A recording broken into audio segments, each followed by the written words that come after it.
અને હવે વાત કરીશું તાત પર આકાશી આફતની।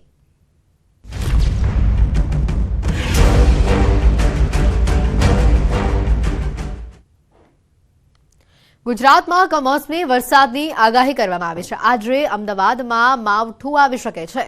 આજે ગુજરાતના 7 જિલ્લામાં માવઠાની આગાહી છે। ઉત્તર અને દક્ષિણ ગુજરાત ઉપરાંત સૌરાષ્ટ્રના કેટલાક જિલ્લાઓમાં પણ હળવા વરસાદની આગાહી કરવામાં આવી છે।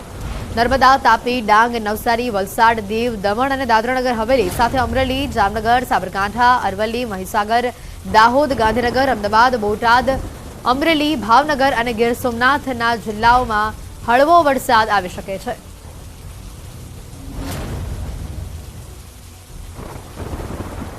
આજે 7 જિલ્લામાં કમોસમી વરસાદની આગાહી કરવામાં આવી છે। આજે અમદાવાદમાં પણ માવઠું આવી શકે છે। જે રીતની આગાહી આપવામાં આવી હતી 2 દિવસ માવઠાનું જોર ગુજરાતમાં રહેશે। આજે બીજો દિવસ છે। આજે ગુજરાતના 7 અલગ અલગ જિલ્લામાં માવઠાની આગાહી છે।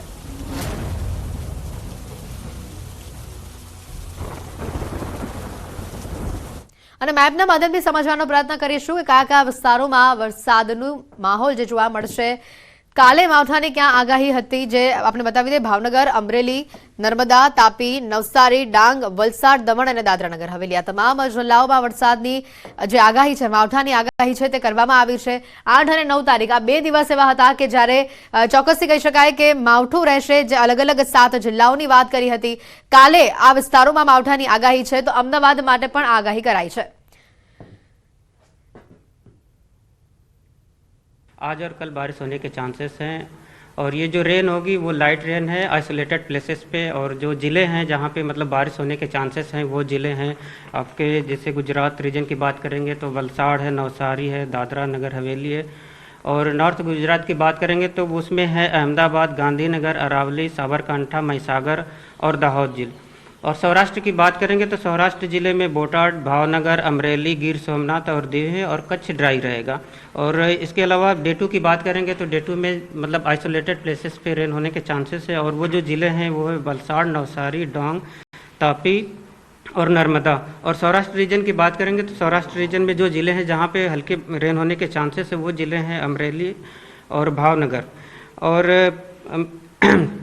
मतलब टेम्परेचर की बात करेंगे तो जो आने वाले दो से 3 दिनों में जो टेम्परेचर है वो उसमें मतलब नो लार्ज चेंज रहेगा। उसके बाद 2 से 3 डिग्री सेल्सियस टेम्परेचर राइज होने के पूर्वानुमान है।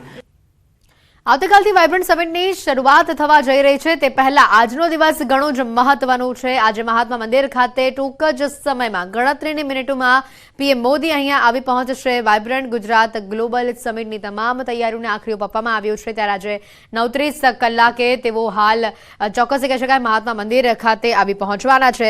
મહત્વની વાત છે કે જે રીતે તમામ તૈયારીઓ કરવામાં આવી છે। વાઇબ્રન્ટ ગુજરાત ગ્લોબલ સમિટને લઈને જે તૈયારીઓ કરવામાં આવી છે। ભારતમાં સૌથી મોટા ગ્લોબલ ટ્રેડ શોનો પણ પીએમ આજે પ્રારંભ કરાવવાના છે। ટ્રેડ શોમાં પણ યુએસ, જાપાન, ઓસ્ટ્રેલિયા, ન્યૂઝીલેન્ડ સહિતના તમામ દેશો ઉપસ્થિત રહેવાના છે। તે પહેલા 9:30 વાગ્યાથી દ્વિપક્ષીય બેઠકોનો જે દોર છે તે શરૂ થવાનો છે। પીએમ નરેન્દ્ર મોદી મહાત્મા મંદિર ખાતે મહત્વની આ બેઠકો કરશે। પીએમ મોદી 5 ગ્લોબલ સીઈઓ સાથે બેઠક કરવાના છે, જેમાં ગુજરાતમાં રોકાણ બાબતે પીએમ મોદી ચર્ચા કરશે।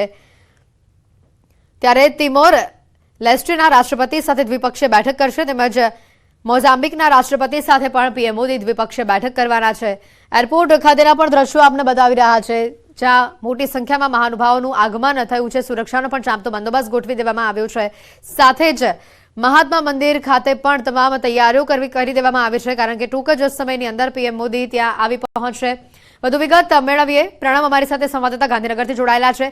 પ્રણવ, હાલ કેવા પ્રકારનો માહોલ જોવા મળી રહ્યો છે? ગણતરીની મિનિટો જે બાકી છે, પીએમ મોદી મહાત્મા મંદિર ખાતે આવી પહોંચવાના છે, કેવી તૈયારીઓ?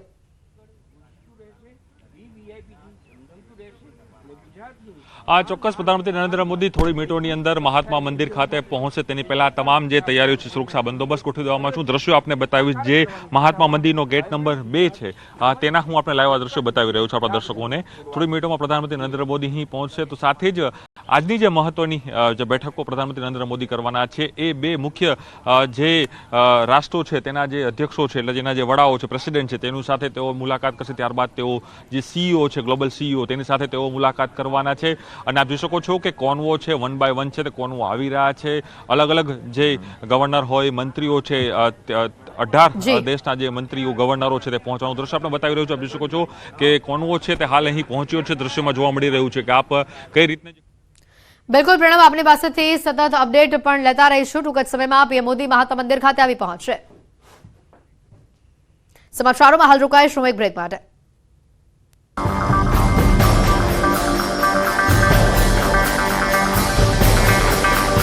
મોદી સરકાર જે હયાત ટ્રેક છે તેનો જ ઉપયોગ કરવા જિલ્લા કલેક્ટરને આવેદનપત્ર પાઠવી રજૂઆત કરી છે. ખેડૂતોએ સરકાર સામે ભારે સૂત્રોચ્ચાર અને નારેબાજી કરી પોતાનો રોષ વ્યક્ત કર્યો હતો. એટલું જ નહીં પરંતુ જાન દેંગે પર જમીન નહીં દેંગે સાથે નારેબાજી કરી ગાંધી ચિંધ્યા માર્ગે આંદોલનની ચીમકી ઉચ્ચારી હતી. પીએમ મોદીનો કાફલો જે છે તે આવી પહોંચ્યો છે. સીધા દ્રશ્યો આપને બતાવી રહ્યા છે. વાઇબ્રન્ટ ગુજરાત ગ્લોબલ સમિટની આવતીકાલથી શરૂઆત થવા જઈ રહી છે, ત્યારે આજે મહાત્મા મંદિર ખાતે ઘણી દ્વિપક્ષીય બેઠકો જે છે થવાની છે. પીએમ મોદી 3 દિવસના ગુજરાત પ્રવાસ પર છે. આજે તેઓ ગાંધીનગર જે ખાતે મહાત્મા મંદિર ખાતે મહત્વની બેઠકો કરવાના છે. 9:30 વાગ્યાથી આ બેઠકોનો જે દોર છે તે શરૂ થવાનું છે. પીએમ મોદી 5 ગ્લોબલ સીઈઓ સાથે આજે બેઠક કરશે, જેમાં ગુજરાતમાં રોકાણ બાબતે પીએમ મોદી ચર્ચા કરવાના છે. તિમોર લેસ્ટેના રાષ્ટ્રપતિ સાથે દ્વિપક્ષીય બેઠક પીએમ મોદી કરશે, તેમજ મોઝામ્બિકના રાષ્ટ્રપતિ સાથે પણ તેઓ દ્વિપક્ષીય બેઠક આજે કરવાના છે. પહોંચી રહ્યા છે. જી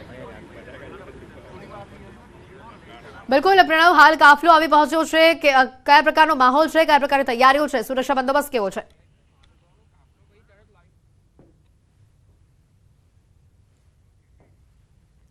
જે રીતના આ દ્રશ્યો બતાવી રહ્યા છે, સતત અપડેટ ન્યૂઝ 18 ગુજરાતી આપના સુધી પહોંચાડતું રહેશે. હાલ મહાત્મા મંદિરથી આ દ્રશ્યો આપને બતાવી રહ્યા છે કે જ્યાં પીએમ મોદીનો કાફલો પહોંચી ચૂક્યો છે.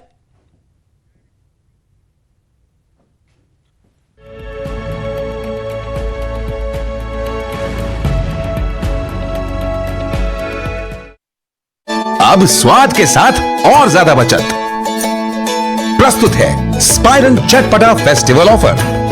स्पाइरन मिर्ची एवं स्पाइरन स्पेशल मिर्ची के 500 ग्राम पैक की खरीदी पर જાન્યુઆરીમાં એક નહીં બે માવઠા આવશે.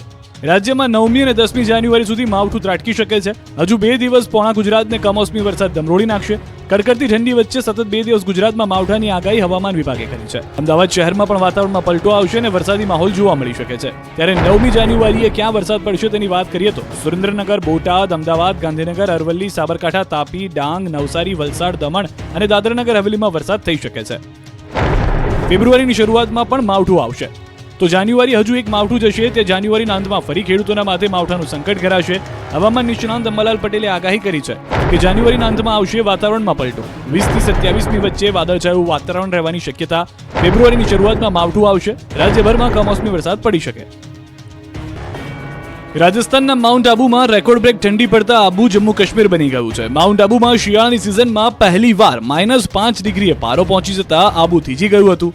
આબુમાં -3 ડિગ્રી અને અહીંના સૌથી ઊંચા પહાડની ચોટી ગુરુ શિખર પર -5 ડિગ્રી તાપમાન નોંધાયું હતું, જેથી ચારે તરફ બરફની ચાદર છવાઈ ગઈ છે. મેદાની વિસ્તારો અને ખેતરોમાં બરફ જામી ગયો છે. અહીંની સૌથી ઊંચી પહાડીની ચોટી ગુરુ શિખર પર પણ બરફ જામી ગયો છે. આબુમાં ગાડીઓ પર અને મેદાનની પ્રદેશોમાં પડેલી ઝાકળ જામી જવાથી કુદરતે અહીં સફેદ ચાદર પાથરી છે. ઘરો, હોટલો, બહાર પાર્ક કરેલી કાર અને ટુ વ્હીલર પર પણ અને ખાસ કરીને રેસ્ટોરન્ટમાં રાખવામાં આવેલા ટેબલો પર પણ બરફ જામી ગયો છે. તો બીજી તરફ હોટલોમાં રોકાયેલા પ્રવાસીઓ બરફ જોઈને રોમાંચિત થઈ ગયા છે. ગુજરાત સહિત અન્ય રાજ્યોમાંથી માઉન્ટ આબુ પહોંચેલા પ્રવાસીઓને કાશ્મીર, મનાલી જેવો અહેસાસ આબુમાં થઈ રહ્યો છે. વહેલી સવારે પ્રવાસીઓ ચાની ગરમ ચુસ્કીઓની મદદથી ઠંડીને હરાવવાનો પ્રયાસ કરી રહ્યા છે. તો કડકડતી ઠંડીના ભાગરૂપે વહીવટીતંત્રએ પણ શાળાઓમાં રજા જાહેર કરી છે.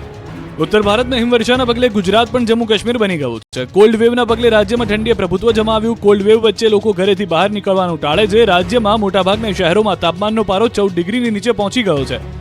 10 ડિગ્રી સાથે નલિયા સૌથી ઠંડુગાર શહેર બન્યું છે. અમદાવાદ શહેરમાં લઘુત્તમ 14 ડિગ્રી તાપમાન, કંડલામાં 11.4, ડીસામાં 11.4, કેશોદમાં 11.6 અને ગાંધીનગરમાં 12.2 ડિગ્રી, રાજકોટમાં 12.3 અને ભુજમાં 12.8 ડિગ્રી તાપમાન નોંધાયું. સુરેન્દ્રનગરમાં 13 અને દીવમાં 13.6 ડિગ્રી તાપમાન, અમરેલીમાં 13.7 અને આણંદમાં 14.3 ડિગ્રી તાપમાન નોંધાયું. હજુ એકાદ અઠવાડિયા સુધી ઠંડી ઘટવાના કોઈ અણસાર નથી. અંબાલાલ પટેલના અનુમાન મુજબ ઉત્તરાયણમાં ડબલ એટેક સાથે ઠંડી અને પવનનું જોર જોવા મળી શકે છે. ફેબ્રુઆરી માસની શરૂઆતમાં હળતીથી ઠંડીનું જોર જોવા મળશે. સિઝનની સૌથી વધારે ઠંડી ફેબ્રુઆરી મહિનામાં જોવા મળશે, જેને લઈ રવિ પાકમાં જીવાતો પડવાની અને નુકસાન થવાની શક્યતા રહેશે. રાજકોટમાં પણ ઠંડીનું જોર વધતા જ એક ચુસ્કીમાં ઠંડી ઉડાડતા કાવાનું પણ ધૂમ વેચાણ થઈ રહ્યું છે. રાજકોટના લોકો આ કડકડતી ઠંડીમાં ગરમીનો અહેસાસ કરવા માટે લોકો મોટી સંખ્યામાં રાત્રે કાવો પીવા નીકળી પડી રહ્યા છે. હાડ થીજવતી ઠંડીમાં રાજકોટના લોકો કાવાના દીવાના બની ગયા છે. બીજી તરફ રાજકોટ શહેરમાં છેલ્લા 3 દિવસથી કડકડતી ઠંડી પડતા રાજકોટવાસીઓ ક્યાંક ગરમ ગરમ સૂપ પીને ઠંડી ઉડાડી રહ્યા છે, તો કસરત કરીને પણ રાજકોટના લોકો ઠંડી ઉડાડી રહ્યા છે. રાજકોટ શહેરના રેસકોર્સ રિંગ રોડ વહેલી સવારે લોકોથી ધમધમવા લાગ્યો છે.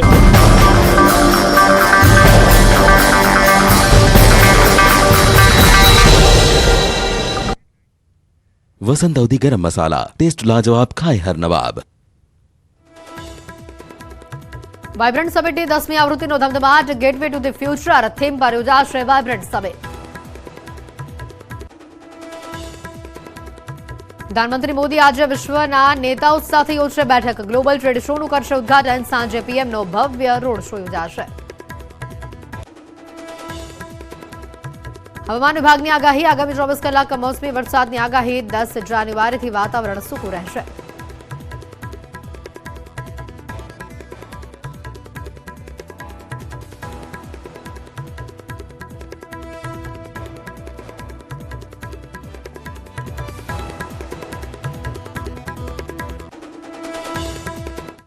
નમસ્કાર. તમામ મહત્વપૂર્ણ સમાચારો સાથે હું છું હેતવી અને સૌપ્રથમ વાત કરીશું અયોધ્યામાં મહામહોત્સવની.